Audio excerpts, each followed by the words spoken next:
Hello everyone. So we were discussing about kinetic energy. So we already know that the kinetic energy is nothing but an energy which is possessed by an object due to its motion, or we can say speed. And the formula for this kinetic energy is nothing but it is given by half mv square, where m is nothing but the mass of the object and v is nothing but velocity of the object with which it is moving. So this is the formula for the kinetic energy we already have discussed, and the units we make use in SI system is the joule. Okay, today we will derive the expression for the relationship between the kinetic energy and momentum, and then between kinetic energy and the force. So let us try to derive the expression for the relationship between kinetic energy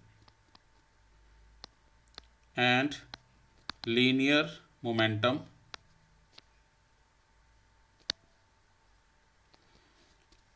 relationship.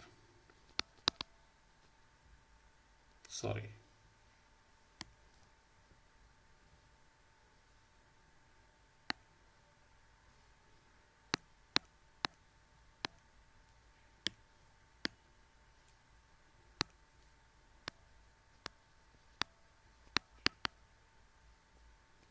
So in order to begin with, we just start with the formula for kinetic energy itself. So formula for kinetic energy is nothing but half into m into v square.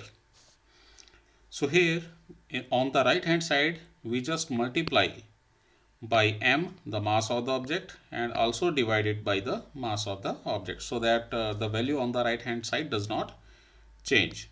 So therefore we get the formula for kinetic energy to be, here this m and this m together it make m square. So we can write it as half of m square v square, right? And in the denominator we have here m. This can also be written as m into v to the whole square divided by 2m. And now the kinetic energy takes the form as this mv. It is nothing but inside the bracket, mv is nothing but the linear momentum possessed by the object, right? So we can write p square divided by 2m. So this is the formula. This is because mv is nothing but the momentum of the object. So this is the formula for the kinetic energy of the object in terms of its linear momentum, or we can say this is the formula relating the kinetic energy and the linear momentum. Okay, so from here it is clear that more is the momentum of the object, more is the kinetic energy. So there is direct proportionality between kinetic energy and the momentum. So there can be different kinds of question which may be asked based on this concept. Just like question may be just like, suppose that there are two objects of masses m1 and m2 such that m1 is more than m2. They have same momentum. Their momentum is, or their momenta are same, right? So their momentum same, we can represent it by p, for example. So the question is, which one will possess more kinetic energy?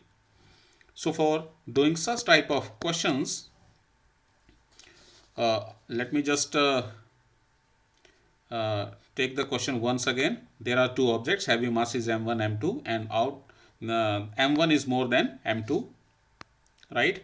And both the objects have the same momentum which we are writing with the p. So therefore let us start with the kinetic formula for the kinetic energy. So as kinetic energy, it is nothing but half of mv square, which we represent in terms of momentum as p square upon 2m. So for first object, kinetic energy is given by ke1. On the right hand side it is p square upon 2 m1. This is for the first object. And similarly, for the second object, kinetic energy 2, it is nothing but square of its momentum, which is again same P upon 2m, because both upon 2m2. This is the kinetic energy for second object. We are using P in both the expressions. This is because momentum of both the objects are given to be same. Okay. Now we can divide these two equations. So dividing, and we get, so from here dividing, and we get what we get. Let us divide kinetic energy 1 with kinetic energy 2.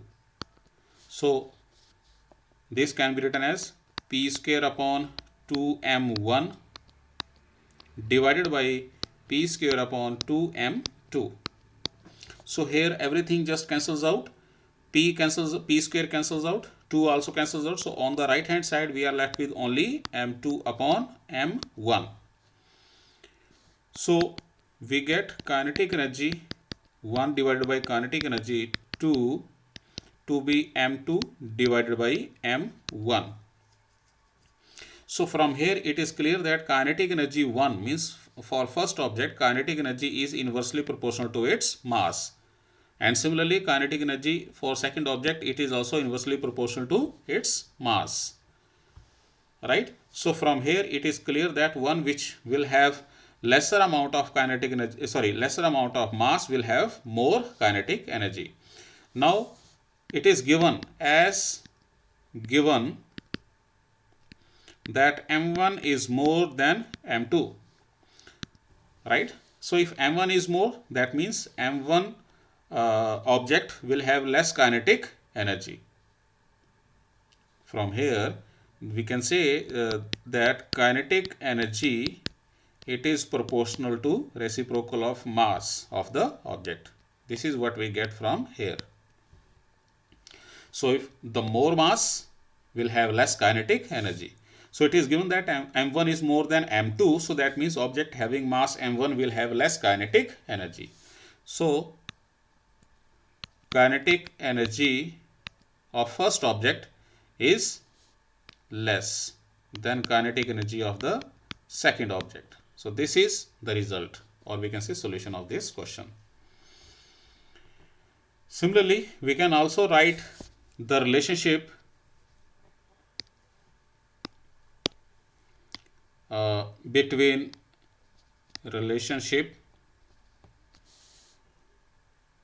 between kinetic energy and that of the force, right? Okay, so from work energy theorem,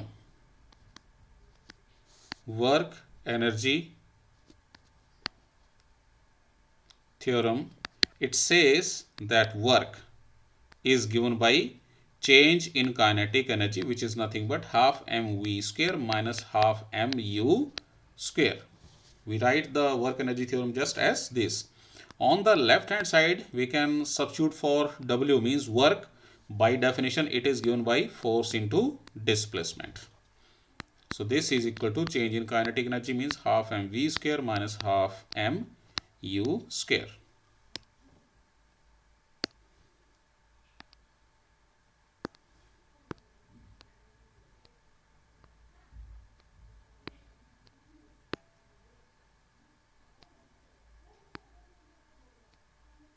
Okay. So from here the force is given by, on the right hand side we have half mv square minus half mu square in the numerator, and here displacement goes to the right side and it just divides. So this is the relationship for the force and the kinetic energy, right? So whenever force acts, kinetic energy of the object changes. So this formula relates the kinetic energy with the force acting on the object. So from here you can draw two conclusions. Same retarding force, if the same retarding force act on the heavy and light bodies, means two objects of different masses, if they are moving with same kinetic energy. Suppose that both the objects, one is having less mass, other one is having more mass in comparison to each other, and both are having the same kinetic energy. Then the same retarding force will act, which will cause the same distance before they come to rest. So S will be same for both of them, which are having the same kinetic energy. Okay, so now we can take some questions on this what we have just discussed. So let me take few questions.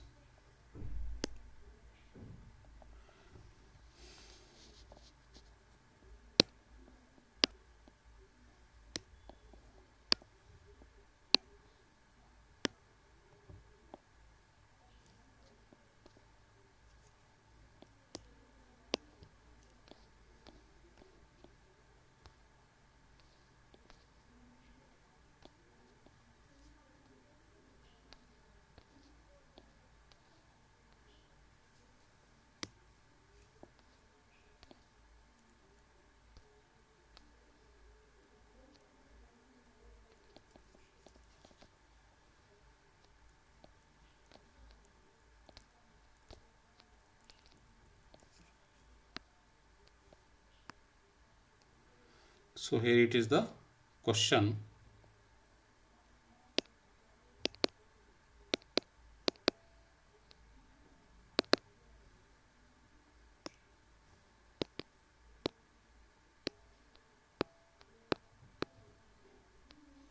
Okay.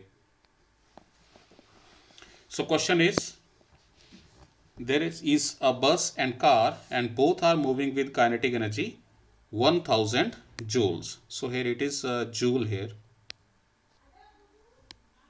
Okay. So here it is joule. They are retarded by applying brakes, means a force is acting on it, the both the bus and the car, and this force is the retarding force, means it is in the opposite direction to the motion of bus and the car, which are possessing the kinetic energy 10,000 joule both. So this retarding force is applied by applying the brakes, so that now both are moving with kinetic energy 5000 joule. So after applying the retarding force, both the kinetic energy of both changes to 5000 joule. So if the distance traveled by both bus and a car is 50 meter, if both travel 50 meter before the change for, or we can say for the change in kinetic energy from 10,000 joule to 5000 joule, then we have to find out the ratio of retarding forces acting on them. As just we have discussed, if the same change in kinetic energy is taking place for the two objects of different masses, then the same force will cause the same change in the for we can say will cause the same displacement in the two objects. So that means the force will be same. So let us calculate it and prove it. So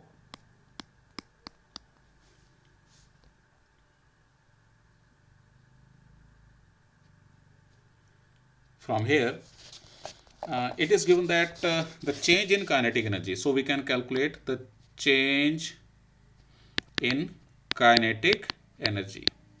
So change in kinetic energy, it is given to be 10,000 joule minus 5000 joule. You can write before going to the finding change in kinetic energy that initial kinetic energy is 10,000 joule, final kinetic energy is 5000 joule. So therefore change in kinetic energy is this. Then we know that the force is given by change in kinetic energy in the first object divided by displacement. So here the force, for example, it is for the bus. You can take the force on the bus, kinetic energy of bus, you can just write it as this. Displacement in case of bus. So change in kinetic energy in case of bus is 5000 joules because whenever you subtract this for finding the change in kinetic energy, it will come out to be 5000 joules. Divided by displacement for the bus, because both are having the same displacement 50 meters. So let me just write it as 50, and it comes out to be because it is the retarding force, so change will come out to be negative.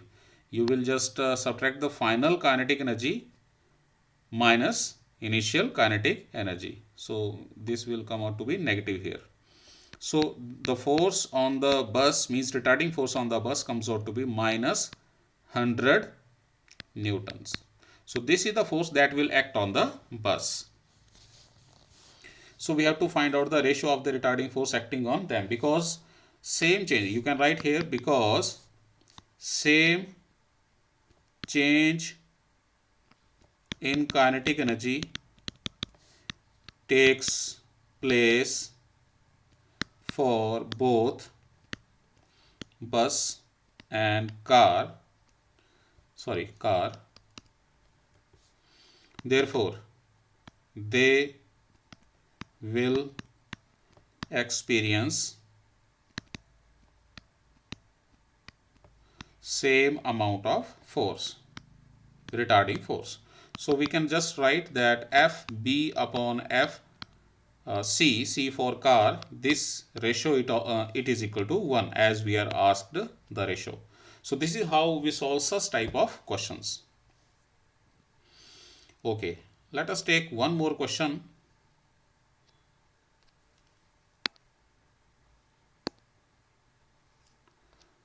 So it just goes up.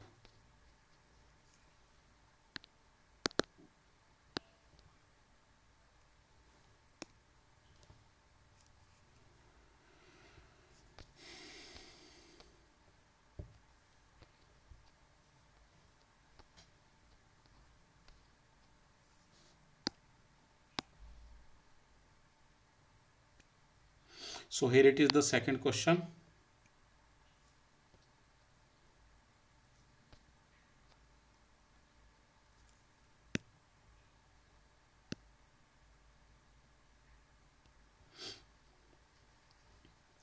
So question is, a bus weighing 10,000 kilogram is moving with a speed of 36 kilometer per hour.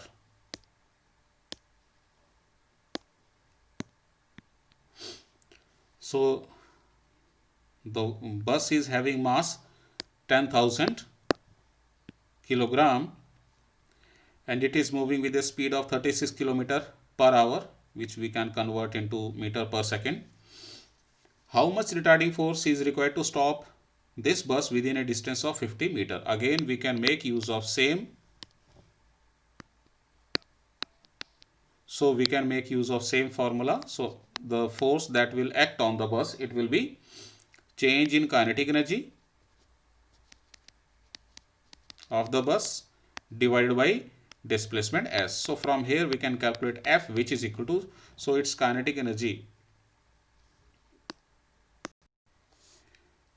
we can write for the change in kinetic energy as final kinetic energy. So it is half m v square minus half m u square divided by s, which is, okay, so let us substitute values here. So now here it is the final kinetic energy, because finally the bus is coming to stop. So its final kinetic energy will be 0 minus initial kinetic energy is half into m into u square. M is the mass of the bus, which is 10,000, multiplied by u is nothing but the velocity. So here we can calculate u, which is equal to 36 kilometer per hour, or in meter per second we have to convert it. We have to multiply it by 5 by 18. You can convert it meter per second. So it will come out to be 10 meter per second. So it is u square means 10 square divided by displacement. Here it is, before it comes to rest, is 50 meter. So therefore the force, it comes out to be minus 10,000 Newton. Whenever you solve it, you get this answer. So this is how we solve such type of questions. So that is all for this topic. Thank you.